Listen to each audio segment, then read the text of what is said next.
Que bicho é esse, filha? É, você tá ouvindo o bichinho fazer barulho? Que seu nojo, pai. Mas mesmo assim eu fico brincando. Cadê o bicho? É, bicho. É o bicho, filha.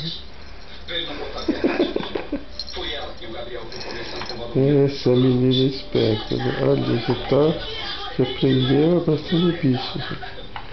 É. Cadê o bicho? Ih, o bicho! Pega o bicho, pega, filho. Agora para. Ih, que bicho barulhento, filha. Como se não só compreendendo aquele dia iríamos fugir. Deixa eu pegar o bicho. Imaginei como seria assim. Fugíssemos Pega o bicho, pega. Que seria de nós? Dois tão pequenos gigantes. Quer dizer, pequenos do bom sentido, claro. Poderíamos ir para outro país. Quem sabe, onde? Não é lá que você vai agora? Não. Na verdade, eu nunca estive na Índia. O bicho faz barulho, filha? Põe pra cima. Olha só que engraçado. Uma cidade próxima.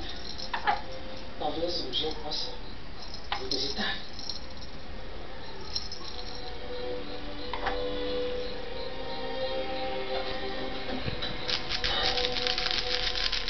Tem certeza que não quer vir comigo?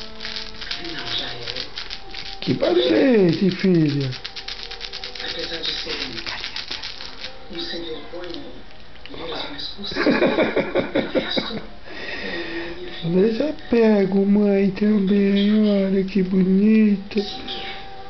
Nossa. Olha isso, moço. Ei, barulho, filha. Ih, que barulho é esse? Ai, que barulho legal.